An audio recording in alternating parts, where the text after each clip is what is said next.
तो फिल्म की शुरुआत में हम देखते हैं कि एक बूढ़ी औरत जमीन पर रेंगते हुए चल रही है, शायद इस वजह से क्योंकि उसकी उम्र काफी ज्यादा है, जिससे उसका जिस्म काफी कमजोर हो गया है, इतना कमजोर कि वो खड़ी भी नहीं हो सकती। जिसके बाद वो एक काफी लंबी रस्सी को पहले टेबल से बांधती है और फिर उसका दूसरा हिस्सा खिड़की से बाहर फेंक देती है। देखने से ऐसा लग रहा था जैसे वो उस अपार्टमेंट से काफी नफरत करती है और कैसे भी करके यहाँ से बाहर निकलना चाहती है, फिर चाहे इसके लिए उसे खिड़की का इस्तेमाल ही क्यों ना करना पड़े। फिर अपने बुढ़ापे और कमजोरी के बावजूद भी वो हिम्मत करती है और किसी तरह खिड़की से बाहर आकर रस्सी को पकड़ लेती है। उसने रस्सी को काफी मजबूती से पकड़ा हुआ था, लेकिन फिर जैसे ही वो नीचे जाने की कोशिश करती है तो तभी अचानक से उसका पाँव और हाथ फिसल जाते हैं, जिससे वो धीरे धीरे नीचे गिरने लगती है। अब उसे देखने से ऐसा लग रहा था जैसे वो नीचे गिरकर मर जाएगी, मगर तभी अचानक उसका एक पैर रस्सी में अटक जाता है और वो जमीन से टकराने से बाल बाल बचती है। क्योंकि वो जमीन के काफी करीब थी तो वो खुद ही वहाँ से निकलने की कोशिश करती है, मगर वहाँ से नहीं निकल पाती क्योंकि वो रस्सी उसे दोबारा से अंदर खींचने लगती है, जिस दौरान उसकी नकली दांत भी वहीं गिर जाती है। रस्सी उसे खींचकर अपार्टमेंट के अंदर ले आती है और वो खिड़की को ही बंद कर देता है, मगर हम उसे नहीं देख पाते। वो शायद कोई ना नजर आने वाली ताकत हो सकती है। इसके बाद हम देखते हैं कि एक तकरीबन 25 साल की लड़की जिसका नाम आना होता है, वो भी यहाँ इस अपार्टमेंट में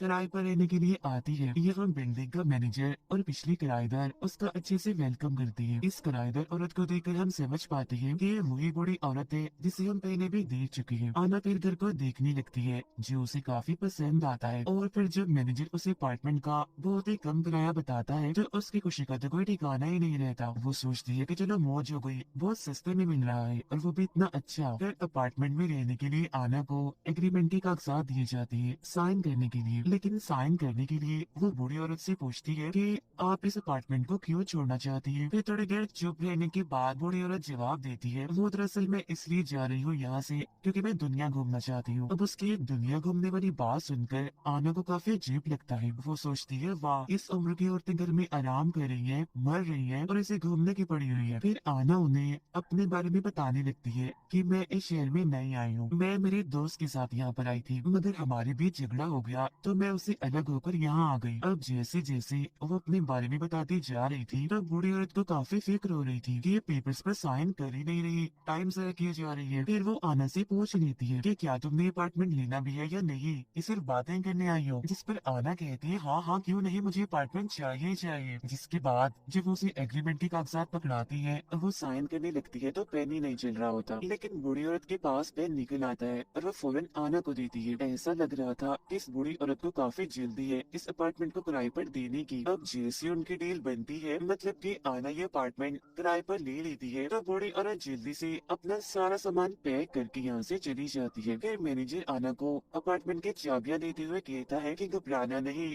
और कोई भी मदद चाहिए हो फौरन मुझे कॉल कर लेना, मैं आ जाऊंगा। ये कहने के बाद वो भी चला जाता है। बाद में आना जल्दी से घर को साफ करती है और अपना पूरा सामान सेट करके दीवारों पर पेंट करने लगती है, क्योंकि यहाँ की दीवारें काफी गंदी और पुरानी लग रही थी। अपार्टमेंट में काफी गंदगी और धूल मिट्टी भी पड़ी होती है, इसीलिए वो फालतू सामान बाहर फेंक देती है। जिसके बाद वो एक छोटे से कपड़े से सारी धूल मिट्टी साफ करती है और बाद में वो कपड़ा भी वो बाहर फेंक देती है। लेकिन फिर जैसे ही वो कूड़ा फेंक कर वापस आती है तो बड़े हैरान करने वाली चीज देखती है कि जो धूल मिट्टी पहले उसने साफ की थी वो दोबारा से वहाँ पर आ गई थी, और तो और जो पेंटिंग उसने वहाँ पर लगाई थी वो नई थी जो कि अब पुरानी हो गई थी। हर जगह पर पहले से भी ज्यादा धूल मिट्टी आ गई है और उसके जो ताजे फल थे जिसने अभी अभी रखी थी वो भी सड़के पुरानी हो गई थी, और जो कपड़ा धूल मिट्टी साफ करके वो बाहर फेंकने गई थी वो भी अब वापिस आ गया था। अब ये देखकर तो उसे बड़ा ही अजीब लगता है, यहाँ तक कि वो काफी डर गई थी, मगर फिर भी उस पर इतना ध्यान नहीं देती और दोबारा से इस जगह को साफ करने लगती है। मगर हर बार जब जब भी वो इस जगह को साफ करती है दोबारा से वो गंदी और पुरानी हो जाती है। अब इससे भी बड़ी हैरान करने वाली चीज ये कि हालांकि आना 25 साल की थी, मगर उसकी आंखों के नीचे स्याह हल्की पड़ने लगी थी, उसके चेहरे पर झुर्रियां पड़ रही थी जो तकरीबन बड़ी उम्र के लोगों की पड़ती है। जिसके बाद वो थक कर वही सोफे पर ही सो जाती है। रात को तभी अचानक से रेडियो अपने आप ही ऑन होकर चल पड़ता है, जिससे अना की आंख खुल जाती है और वो फौरन उठकर उसे बंद कर देती है। वो शीशे में देखती है कि उसका चेहरा काफी बदल गया है, मतलब कि अपनी उम्र से वो बड़ी लग रही है। अब ये सारी चीजें उसके समझ से बाहर हो गई थी, मतलब कि कभी घर का दोबारा से गंदा हो जाना और उसकी उम्र का इतना बड़ा लगना, उसका अचानक से बदलना। वो गुस्सा होकर सीधा जाती है मैनेजर के पास और उसे कहती है कि ये तुमने मेरे साथ क्या किया। वो अजीब सा भूतिया अपार्टमेंट मुझे दे दिया। वो बहुत अजीब है, वहाँ जरूर कुछ न कुछ तो है, मतलब कि कोई आत्मा वगैरह, कोई भूत वगैरह, क्योंकि वो चीजों को दोबारा से गंदा कर देती है। और देखो, उसने मेरा चेहरा भी खराब कर दिया, मेरी आंखों के नीचे स्याह हल्के डाल दिए, झुर्रियाँ डाल दी मुझे। हालांकि मेरी उम्र तो इतनी ज्यादा है भी नहीं जितनी मैं लगने लगी हूँ, इसलिए प्लीज तुम मुझे मेरे एडवांस के पैसे वापस कर दो। जो सुनकर मैनेजर कहता है कि नहीं, मैं तुम्हें पैसे वापस नहीं दे सकता, ये मुमकिन ही नहीं है। जो कहने के बाद वो आना को एग्रीमेंट के कागजात दिखाता है और बताता है कि देखो, इसमें साफ साफ लिखा हुआ है कि पुराना किराएदार नए आने वाले किराएदार से पहले ये अपार्टमेंट खाली नहीं कर सकता। अब ये सब इतना छोटा छोटा बारीक सा लिखा हुआ था कि आना को आम आंख से तो दिखाई नहीं दे रहा था, तो उसे देखने के लिए हैंड ग्लास का इस्तेमाल करना पड़ता है उसे, जिससे हम आम तौर पर छोटे से छोटे चीज को बड़ा देखते हैं। अब ये सुनकर तो आना का दिमाग खराब हो जाता है, उसे इतना गुस्सा आता है कि वो मैनेजर को पुलिस की धमकी देती है। तब ये सुनकर भी वो आराम से बैठा रहता है, उसे जैसे कोई फर्क ही ना पड़ा हो। वो बस उससे इतना ही कहता है कि जाओ वापस अपने अपार्टमेंट में, क्योंकि और तुम कहीं भी नहीं जा सकती, एग्रीमेंट में यही लिखा हुआ है। और वो वहाँ से चली जाती है। इसके बाद आना एक क्लिनिक में जाकर अपना मेडिकल टेस्ट करवाती है और अपनी रिपोर्ट मांगती है डॉक्टर से, ताकि वो पुलिस के पास जाकर कंप्लेन कर सके उस मैनेजर के खिलाफ और उस अपार्टमेंट की भी। तब डॉक्टर उसे देखकर कहती है कि 25 साल की इतनी छोटी उम्र में ग्रे बाल आना और चेहरे पर झुर्रियां पड़ना ये कोई छोटी बात नहीं है, ये काफी बड़ी बात है, मगर इस सब का लेना देना पुलिस से नहीं है। जो सुनकर आना गुस्से में उसे जवाब देती है कि आप मुझे नहीं बताएं मुझे क्या करना है, मुझे जो सही लग रहा है मैं वही करूंगी। कहने के बाद वो अपना आईडी कार्ड निकालती है, लेकिन बदकिस्मती से उसकी आईडी कार्ड पर तो कुछ था ही नहीं, क्योंकि वहाँ पर से सब कुछ मिट चुका था। अब क्योंकि आना उस अपार्टमेंट से तंग आ गई थी, इसलिए वो वहाँ जाना नहीं चाहती थी, तो रात गुजारने के लिए वो एक होटल में जाती है, जहाँ का रिसेप्शनिस्ट उसे उसका आईडी कार्ड मांगता है, जो हम जानते हैं कि उसके पास नहीं है, क्योंकि वो तो सारी मिट गई है। तो इसी वजह से उसे ज्यादा पैसे भरने पड़ते हैं। फिर रात को जब वो सो रही थी तो अचानक से उसकी आंख खुल जाती है, उससे उठा ही नहीं जा रहा था, वो काफी कमजोर महसूस कर रही थी। और तब एक बड़ी हैरान करने वाली बात सामने आती है कि वो अभी काफी बूढ़ी औरत बन गई है, जो तकरीबन 80 साल की है। उसके चेहरे हाथ पैरों पर हर जगह झुर्रियां पड़ गई है, जाहिर है वो बूढ़ी हो गई है। वॉशरूम में आकर उस बेचारी को खांसी होने लगती है, जिससे तभी अचानक उसके दांत टूट के बाहर गिर जाते हैं। अगले दिन आना दोबारा उसी अपार्टमेंट में जाती है और जाके वहाँ मैनेजर से मिलती है, मगर मैनेजर उसकी ऐसी हालत देखकर हैरान नहीं होता, बल्कि उल्टा वो उसे कहता है कि तुम्हें सारे असूल्स का ख्याल रखना चाहिए था, जिनमें साफ साफ लिखा हुआ है कि तुम बाहर नहीं जा सकते हो। तो अब ये बात सामने आती है कि जो भी एग्रीमेंट पर साइन करता है, अगर वो बाहर जाने की कोशिश करे तो उसकी उम्र बढ़ जाती है, तब तक फिर वो वैसा रहता है जब तक कि वो मर नहीं जाता। इसके बाद मैनेजर उसे ये भी बताता है कि ये अपार्टमेंट बड़ा ही अजीब, बड़ा ही अनोखा है, इसे अकेला रहना बिल्कुल भी पसंद नहीं है। ये चाहता है कि इसके साथ हर वक्त कोई ना कोई रहे, तो यही वजह है कि वहाँ पर किराएदार का होना जरूरी होता है। अब मैनेजर से बात करने के बाद आना वापिस से अपने कमरे में चली जाती है, यानी उसी अजीब भूतिया कमरे में। कुछ देर के बाद मैनेजर को एहसास होता है कि मेरी माचिस यहाँ पर नहीं है, वो गायब है। उसे लगने लगता है कि जरूर वो आना उठा कर ली गई है, इसलिए वो जल्दी से उसके अपार्टमेंट की तरफ जाता है और देखता है कि उसका दरवाजा तो अंदर से बंद है। अब हम देखते हैं कि आना अपने कमरे को जलाने के लिए हर तरफ शराब फेंक रही होती है, लेकिन फिर बदकिस्मती से जैसे वो तीली जलाती है, कमरा आग ही नहीं पकड़ता। आना बार बार तीली जलाकर नीचे फेंकती है, मगर आग लगती ही नहीं। मगर उसकी ऐसा करने से, उसकी इस हरकत से अपार्टमेंट को बहुत गुस्सा आ जाता है, तो उसे सजा देने के लिए वो उसका गला घोटने लगता है। वो उसके मुंह में कपड़ा डालकर उसका सांस बंद करने की कोशिश करता है। उसका दम घुट रहा था, तभी वो नीचे गिर जाती है और सांस लेने के लिए हवा के लिए तरसने लगती है। मगर तभी किसी तरह मैनेजर दरवाजा खोलकर अंदर आता है और उसके मुंह से कपड़ा निकाल कर उसकी जान बचा लेता है, जो कि अपने आखिरी सांस गिन रही थी। अब अजीब बात तो ये है कि वही कपड़ा है जिससे आना बार बार धूल मिट्टी साफ करती थी। फिर कुछ देर के बाद जब वो नॉर्मल होती है तो मैनेजर उसे पानी देता है और अपार्टमेंट के बारे में सब कुछ बताता है। वो कहता है कि ये अपार्टमेंट काफी सालों पुराना है और तब से लेकर आज तक इसमें कोई ना कोई किराएदार रहता ही है। इस अपार्टमेंट में कुछ तो अजीब है, जैसे कोई भूत या आत्मा जो ये सब कुछ करती है। एक दिन कुछ स्कूल की लड़कियां यहाँ पर रहने आई, लेकिन कुछ ही दिनों में वो बहुत ज्यादा बुरी हो गई, जैसे तुम हो गई हो। ये हादसा खबरों में भी आया और हर जगह फैल गया। फिर एक आदमी को लगा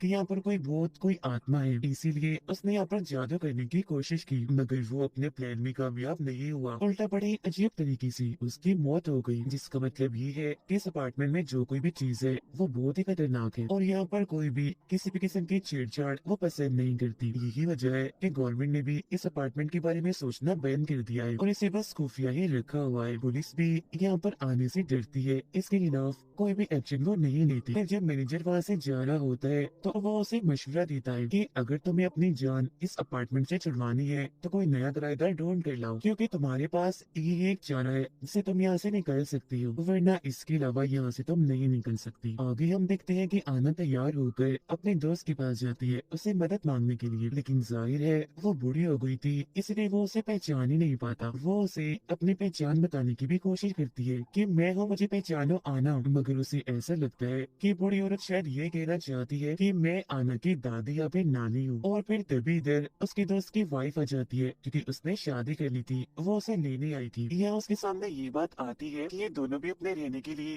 किराए पर घर ढूंढ रहे हैं। अब हालांकि उसके पास ये अच्छा मौका था कि ये उन दोनों को अपना अपार्टमेंट देकर अपनी जान छुड़वा ली, मगर वो कुछ नहीं कहते, चुप रहती है और उन्हें वहाँ से जाने देती है। फिर अब रात को आना जब सो रही थी तो दोबारा से रेडियो चलने लगता है और वहाँ की कुछ चीजें अपने आप ही चलने लगती है। ऐसा लग रहा था जैसे वो अपार्टमेंट उसकी मदद करना चाहता है, उससे दोस्ती करना चाह रहा है, जैसे उसके लिए खाना बनाता है, चाय बनाता है, और जब आना उठती है तो खाना उसके सामने पककर बिल्कुल तैयार होता है, मगर वो उसे खाने की बजाय फेंक देती है। वो वहाँ देखती है कि चाय भी पड़ी हुई है। अब उसे जरा भी अंदाजा नहीं था कि चाय इस अपार्टमेंट नहीं बनाई है मेरे लिए। वो थोड़ी सी चाय पीने का फैसला करती है। बेचारी धीरे धीरे चाय कप में डालती है और फिर उसे पीने लगती है। चाय उसे काफी पसंद आती है। फिर वो डस्टबिन के पास पड़े बिस्किट को उठाती है जो उसने अभी अभी फेंका था और उसे खाने लगती है। वो बेचारी अब इतनी नाजुक और कमजोर हो गई थी कि चलने के लिए उसे छड़ी का इस्तेमाल करना पड़ता है। उसकी हालत देखने से ऐसा लग रहा था जैसे वो 100 साल की बूढ़ी औरत बन गई हो। फिर जब वो अपने हाथ को देखती है तो उसे एहसास होता है जैसे मेरे हाथ में कुछ चल रहा है। अब ये देखने के लिए कि अंदर क्या है, वो अपना मांस खींचने लगती है और वो ये देखकर काफी हैरान हो जाती है कि मेरा मांस तो बड़ी आसानी से निकल रहा है। वो देखती है कि मेरे हाथ के अंदर एक अजीब सी तार जैसी कोई चीज है, जिससे वो समझ जाती है कि बस वो टाइम आ गया है जब मुझे इस दुनिया को छोड़कर जाना है, मतलब कि मेरी मौत का टाइम। इसीलिए वो मैनेजर को अपने पास बुलाती है। फिर अगली सीन में हम देखते हैं कि कपल यहाँ अपार्टमेंट देखने के लिए आता है और ये कपल और कोई नहीं बल्कि आना का दोस्त और उसकी वाइफ थी। सारे लोगों की तरह वो भी इतना कम किराया और फर्नीचर देखकर काफी खुश हो जाती है। उन्हें ये बात भी काफी अच्छी लगती है कि हमारे आसपास भी कोई नहीं रहता, इसीलिए वो फौरन एग्रीमेंट पर साइन करने के लिए तैयार हो जाती है। अभी आना का दोस्त एग्रीमेंट पर साइन करने ही वाला होता है कि तभी आना आसपास होने वाली चीजों को देखने लगती है। वो तभी अचानक अपना वो वक्त देखने लगती है जब वो यहाँ पर आई थी, यानी जब उसे इस जाल में फंसाया गया था, जिसकी फौरनी बाद उसे अपने दर्द का एहसास होता है कि आखिर में कैसे इन सब हालात से गुजर रही हूँ। वो चाहती थी कि जैसा मेरे साथ हुआ वैसा किसी और के साथ ना हो, इसीलिए वो अपने दोस्त को इस मौत जैसे एग्रीमेंट पर साइन करने से रोकने के लिए उसके हाथ पर गरम गरम चाय फेंक देती है, जिसके बाद वो उसे इस एग्रीमेंट से दूर हटा देती है और चिल्लाकर कहती है कि चले जाओ यहाँ से और वापस लौट कर कभी मत आना। कुछ कहे बगैर ही वो यहाँ से चली जाती है। अब जाहिर सी बात है वो तो चली गई थी, तो इसका मतलब साफ था कि आना ने अपने यहाँ से निकलने का आखिरी मौका भी खो दिया है। हालांकि अगर वो चाहती तो अपने दोस्त से बदला लेने के लिए उसे इस जाल में फंसा सकती थी और अपने कुछ आखिरी बुढ़ापे के दिन वो आराम से सुकून से बाहर गुजार सकती थी, मगर उसने ऐसा नहीं किया क्योंकि अभी भी उसके दिल में अपने दोस्त के लिए प्यार और इंसानियत बाकी है। उसने यहाँ पर खुदगर्जी का मुजाहिरा नहीं किया बल्कि अपने दोस्त को बचाया। ऐसा करके उसने अपनी जिंदगी की कुर्बानी ही दी है, क्योंकि वो कैसे भी करके इस मनूस अपार्टमेंट का खात्मा करना चाहती है। अब ये देखकर वो मैनेजर भी काफी हैरान रह जाता है। फिर जब मैनेजर वहाँ से जाने लगता है तो आना उसे कहती है कि जाते जाते मेरा एक काम कर दो, तुम दरवाजे को बाहर से लॉक कर देना और फिर कुछ सालों तक यहाँ लौट कर वापिस मत आना, क्योंकि मैं इस अपार्टमेंट का खात्मा करने की कोशिश करूंगी। क्योंकि साथ ही साथ उसका मानना ये था कि अगर कोई यहाँ पर नहीं आएगा तो इस अपार्टमेंट का जो साइकिल बना हुआ है लोगों को मारने का, बर्बाद करने का, वो खत्म हो जाएगा। मतलब ना लोग बूढ़े होंगे और ना मारे जाएंगे, और अगर किस्म का यहाँ कोई शराब है वो भी टूट जाएगा। जो भी आत्मा भूत इस अपार्टमेंट में हुई वो भी मर जाएगी। अब मैनेजर उसकी इस बहादुरी की तारीफ करता है और उसे गुड बाय कहकर वहाँ से चला जाता है। उसके जाने के बाद हम देखते हैं कि आना अब इस अपार्टमेंट में बिल्कुल अकेली है। ना तो यहाँ पर उससे मिलने कोई आएगा और ना ही उस बेचारे में इतनी ताकत है कि वो सीढ़ियाँ उतर कर नीचे जाए। उसकी हालत देखकर ऐसा लग रहा था जैसे उसके मरने का टाइम आ गया है। इसीलिए वो खिड़की के पास जाकर आखिरी बार